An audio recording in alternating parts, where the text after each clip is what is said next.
President Obama is calling Ted Kennedy the greatest U.S. senator of our time. Kennedy died last night at the age of 77 after battling brain cancer.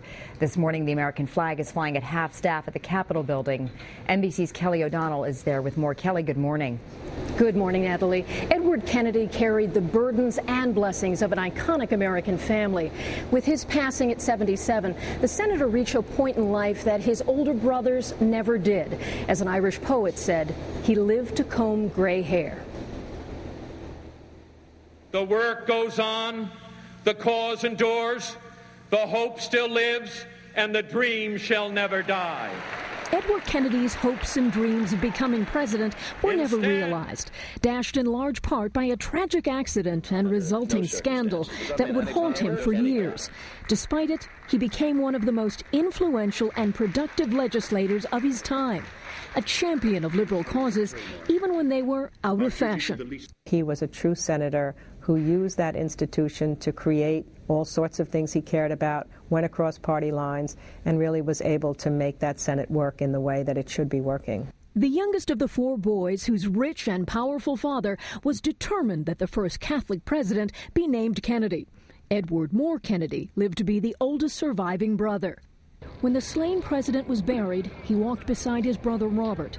When Robert was killed in 1968 while running for president, Edward Kennedy led the mourners. The youngest son was now the patriarch. Then came Chappaquiddick. He was behind the wheel when his car went off a bridge late at night. The young woman in the car died. Kennedy didn't report the accident for 9 hours, a lapse he called indefensible. Critics said it raised questions about his fitness to be president. His future in the Senate was in doubt. But Massachusetts voters would not forsake a Kennedy. He remained a perennial presidential possibility until he took himself out of the 1988 race. I know that this decision means that I may never be president, but the pursuit of the presidency is not my life. Public service is. He devoted himself to his Senate work, teaming with Republicans to pass legislation on health care, civil rights, and education. In 2008, he invoked the family name, endorsing Barack Obama, likening him to another young, charismatic first-term senator elected president before he was ever born, John Kennedy. Later that year came stunning news. He was diagnosed with a malignant brain tumor and underwent surgery. But that didn't deter him from doing what he could for Obama, even at the risk of his own health.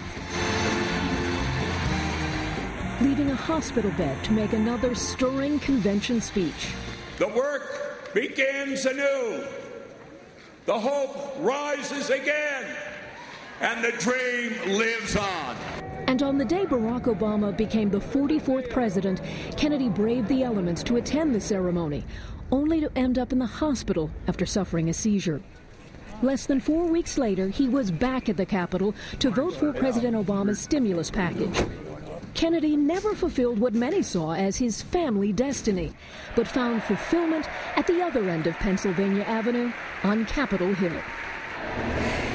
And Senator Kennedy's accomplishments here in the Senate are really remarkable in their scope. He cast more than 15,000 votes. He wrote 2,500 bills, and 300 of those became laws that bear his imprint.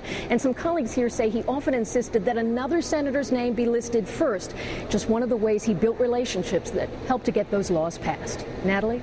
All right, Kelly O'Donnell on Capitol Hill this morning. Thanks so much, Kelly.